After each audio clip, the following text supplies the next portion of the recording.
Good afternoon, everybody. Thank you so much. Thank you, Dr. Radwan and Dr. Asma, as always, for this and everything else you do. Radwan, brace yourself. For the first time, I'm going to end optimistically.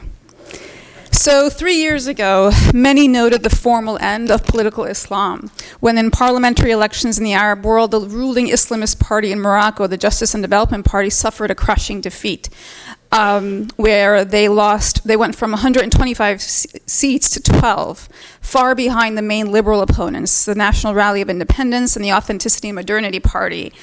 Both of those parties were very close to Morocco's royal palace. This development came less than 2 months after the soft coup, or the coup by Tunisia's President Kais Saied, pitting him against Islamist party and Nahda, which led to the removal and ultimately the jailing of Rashid Ghannouchi. Contrary to the case in Morocco, President Saied removed the prime minister and suspended the elected parliament, assumed the executive power and the power of public persecution, and appointed loyal figures to several critical positions. And he barely faced any criticism or pressure from Western democracies. Just after that, the son of the late Libyan dictator Muammar Gaddafi, Saif al-Islam, announced that he was going to run for president. In Syria, Bashar al-Assad proudly announced that he won elections by 95% of the vote after a decade of war against the Syrian people, which will theoretically allow him to stay in power until 2028, or at least as he prepares his son, Hafiz, to rule after him. And just on a side note, we spoke earlier today about the late Saaduddin Ibrahim. I believe it was in a CSID conference that he came up with the term Gumlukeya, which was the moshing together of the republic and monarchy, resulting in hereditary republics. And so he was reflecting on what he saw about to happen in Egypt with Mubarak and his son Gamal, which had just happened in Syria, and what he was kind of foreshadowing in the future. So I just wanted to mention that. In Egypt, the crackdown on the Brotherhood has continued with not just the death sentence against members of the Brotherhood that are both in exile and in the country, but 2 years ago, the parliament passed a law that enables the government to repress, arrest, and put in front of military tribunals any civil servants or citizens that are perceived of as being linked to the Brotherhood. Now, these trends suggest two things. First, that the era that enabled political Islamist parties in the Arab world to breathe, participate in politics, and gain power among the Arab revolutions is over. And the defeat of the last standing moderate JDP party in Morocco marks a decline of political Islam in the Arab world. But I'm going to challenge that in the end. And second, that the autocratic republic regimes are alive and kicking. With decades of rooted dictatorship, corruption, manipulation, resources, and foreign support, they've proved that they have what it takes to consolidate power against Islamists, against anyone who challenges them or suggests a democratic alternative. To that end, these regimes have applied different tactics and strategies to get rid of their opponents, their critics, and their rivals. They've created a vicious circle that almost makes it impossible to escape. And ultimately, after a decade of the eruption of the Arab Spring revolutions, Arab governments have managed to oust the Islamists from the main scene and in one way or another. This is not to say that Islamist parties were perfect. Compared to other Arab parties, yes, they were generally more organized and better connected, but in the end, just like other parties, they existed after long periods of repressive, dark moments and environments controlled primarily by regimes that led them to have several shortcomings. I'm not going to focus on that. That's in my forthcoming book. While some of them defied sincere and honest advice that was given to them even by Dr. Ghannouchi, and committed several grave mistakes, others showed pragmatism and a better understanding of the political game. Yet ultimately, these parties couldn't survive for both internal and strategically external reasons. This comes at a time where the view of new types of relations and realignments are actually taking place in the Middle East today. In the Biden post-Trump era, countries that were historically in opposition over the past decade until very recently, like Egypt and the UAE and Saudi Arabia and Turkey and Qatar, are opening up, making efforts at rapprochement and trying to explore opportunities to normalize relations. Now, these reflect a new geopolitical and regional moment, and also raises questions about the fate of groups like the Muslim Brotherhood in the future. Now, for so long, these regimes have promoted a discourse that portrays the Brotherhood as the greatest challenge to stability and prosperity in the region and the biggest threat to their nations and to Western interests. Now, following this logic, now that the Islamists are not in charge and far gone, things should be very rosy in these countries. But they're not. The main reason is that the Brotherhood has not been really the biggest problem in the Arab world. It's the Arab regimes themselves and their supporters that might be the problem. Political and economic security indicators in the Arab world, along with state of freedoms and high unemployment rates and the level of repression, and the currently much worse compared to previous times. And it's expected to continue to get worse if we stay on the current course. And as I've been saying for years here at CSID conferences since 2013, repression has never led to long-term stability. Hence, if there's a will, whether it's the Islamist parties or the Arab regimes, to learn from the past, to grasp the right lessons, to fix things, then it might be now that's the right time to do it. So I have a couple of reflections on these terms, democracy and Islamism. Is political Islam or Islamism or the era of Islamist politics over?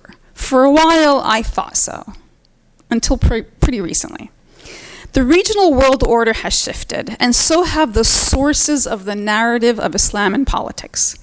While much has been written about the changing role of the US as a global power, President Biden and his administration have made repeated statements about reclaiming the US position as the leader of the free world and the promoter of democracy, and this has come amid growing authoritarian trends across the globe, in part due to increased influence of countries like Russia and China. But one facet of American foreign policy and the grand strategy to remain unaffected by this renewed effort to promote democracy is the US approach towards the Arab world. The Biden administration has been taking a lukewarm stance about this thing called democracy. And although it emphasizes democracy to its foreign policy, it has essentially refused to hold human rights violators accountable, even when they affect and persecute American citizens. The Middle Eastern exception to the American democracy promotion strategy remains, and there seems to be little appetite among American decision makers to apply the same ideals of sustainable global order to this region. Citizens of the region are aware of the failed democratic strategy and blatant hypocrisy. They don't believe the US is the bulwark against authoritarian forces, and that is much more apparent today than the results of the 8th Arab Opinion Index conducted by the Arab Center for Research and Policy Studies. And here's where it gets interesting. According to the survey report, given everything I just said, the percentage of Arabs who think that democracy is the best system of governance for their countries has grown from 67% in 2011, just after the revolutions, to 72% in 2022. And so this doesn't mean that they see the role of the US in helping the region achieve its democratic principles. They don't. 78% consider the US as the biggest source of threat to instability in the region. By contrast, 57% think that Iran is a threat to stability in the region, and 57% also think that Russia is a threat. So given this increase, 72% commitment to the idea that democracy is the governance structure of the future, 78% of them don't believe that the US is promoting that or is actually a bigger threat to that.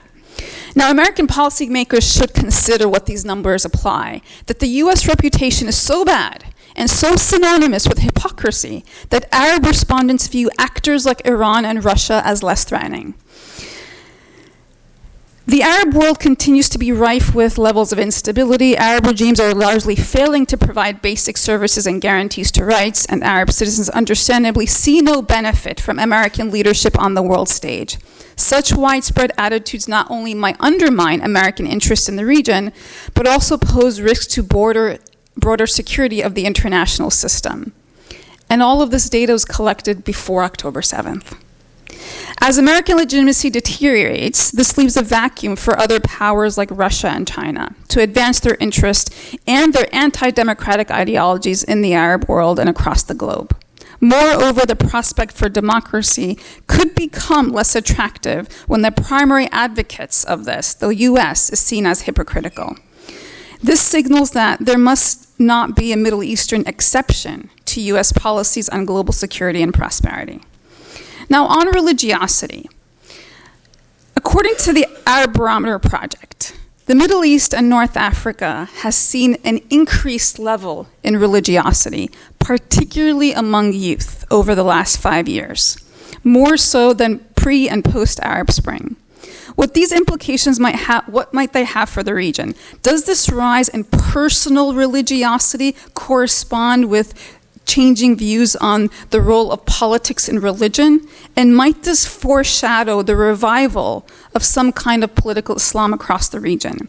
Now, the results of this seventh wave of the Arab Barometer suggest that political Islam is making a comeback. That in most countries surveyed, citizens, both young and old, demonstrate a clear preference for religion having a greater role in politics. This is the first time that support for political Islam has increased in any meaningful way since the Arab Spring, just in the past 2 years. Now, although these trends might not continue, if they did, political Islam could regain its importance as a major political force in the region. Despite the electoral successes of Islamist movements in 2011, political Islam was not widely supported across the region at that time. In 2012 to 2014, no country surveyed did a majority of citizens favor religion having decision-making in government. In essence, the questions ask if religion should play a greater role in politics, and today the overwhelming answer is yes. Might this return to a moment of opposition provided for the greater appeal of political Islam? Data from this barometer strongly suggests that this is possible. Since 2018 to 2019, the support for the ideologies of political Islam have been on the rise. And in 2021 to 2022, roughly half or more than 5 to 10 countries surveyed have said that religion should have a role in democratic decisions in government. While youth, 18 to 19, led the return to religion across the MENA, the rise in support for religion and politics is more widespread across society. In most countries, both older and younger members of society are shifting their views. Youth are more positively dispositioned toward the role of religion and politics. For those who are 30 years and older, the results are relatively similar. Now, age matters, because in the first bracket, 18 to 29, they don't have a deep memory or any memory of Mubarak and the Muslim Brotherhood as a banned opposition party, or the Muslim Brotherhood social services that people argue which led to their popularity. These young people don't have a reference point of that. And so overall, these results suggest that support for political Islam is actually on the upswing. However, this doesn't necessarily mean that political Islam as an ideology will grow into a popular movement as it did in the 90s and 2000s. And as I chronicle in my monograph, yet this data does show that there is a rise in religiosity that's observed over the past 5 years, and that it's possible, perhaps, that the trend could be reversed, or that it may or may not lead into a political opposition. But we need to understand what all of this means. These indicators are more new, and they need to be understood. But what's really important, I think, is that in the past few years, there are two trends. First, the support for democracy as a system of governance, even without the United States as a model, and a shift that religion should play a role in politics. While causality is unclear, and this shift may not be due to the success or failure of Islamist parties of the past, but these are things that we need to keep in mind as we move forward, as we continue to talk about this region, because as we talk about it as people from the outside looking in, the people on the inside might be telling us a different story. Thank you.